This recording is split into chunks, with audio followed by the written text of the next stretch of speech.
Hello and wait a minute. Have you watched part one of this video? Have you just come straight to part? Come on, go back, find part one of this video, watch that first, then come back here. We'll wait, we won't start without you. Come on.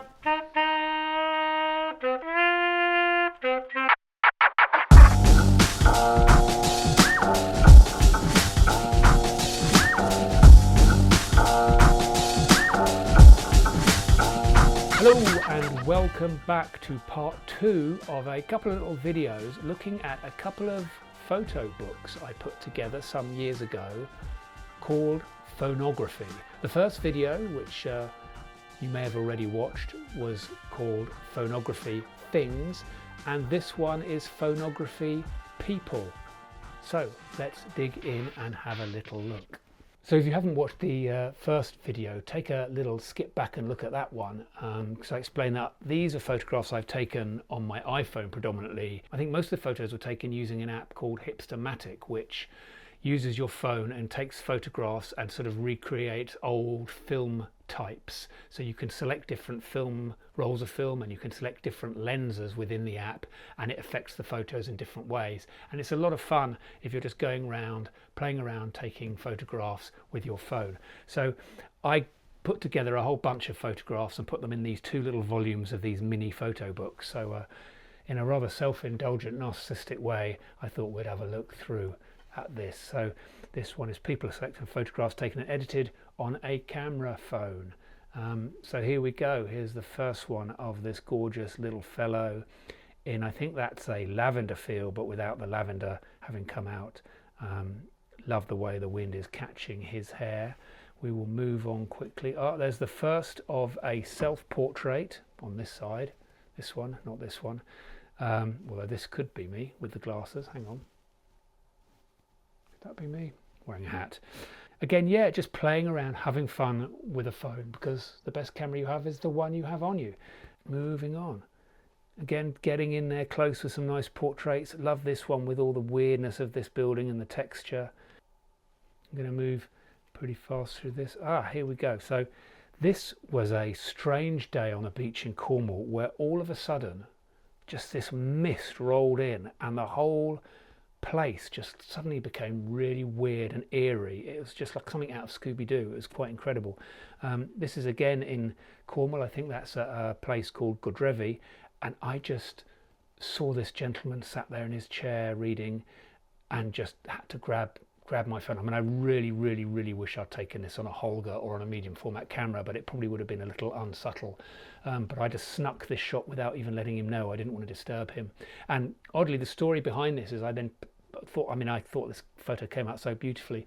I did post it to my Instagram or Twitter or social media account, and members of this guy's family somehow saw the photograph and contacted me saying how much they love the photo and whether I'd send them a print. So I printed this up and sent it to them. So I mean, of all how they came across that, it must have been a hashtag I put in or something, but that was quite incredible and really lovely to hear that they were pleased with the photograph, and this gentleman really liked the photograph. So there's a little story there. Here we go again in a nice cornfield. Lots of colour shifting and texture being put on these, making them look like sort of old analog photographs.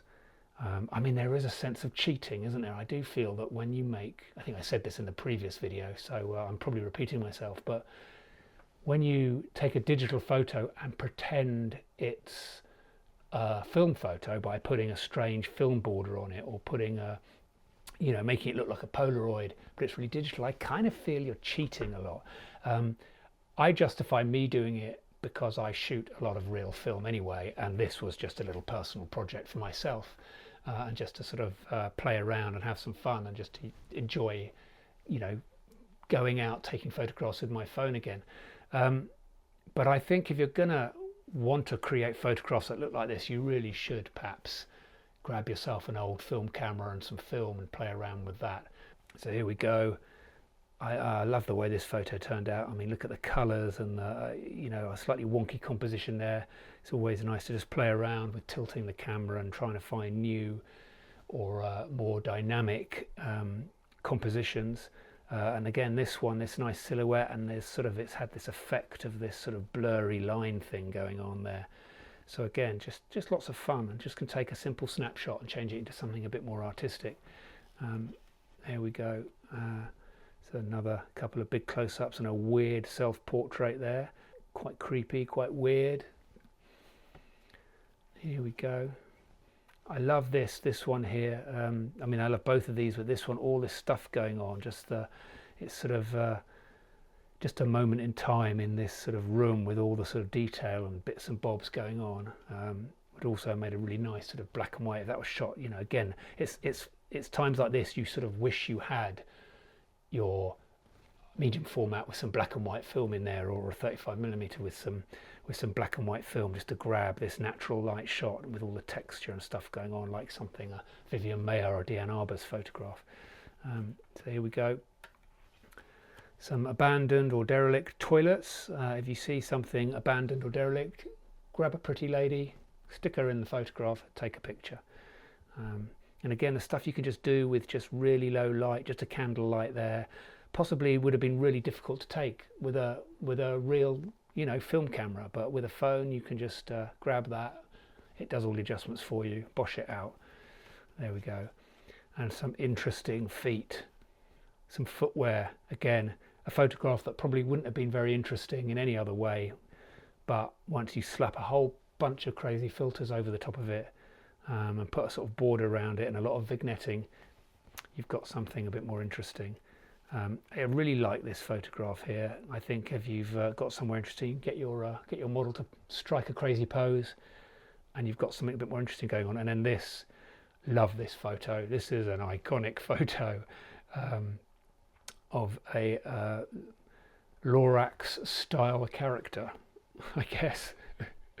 I think that she's just holding her hair and just creating this wonderful moustache, and you just play around getting really, really close.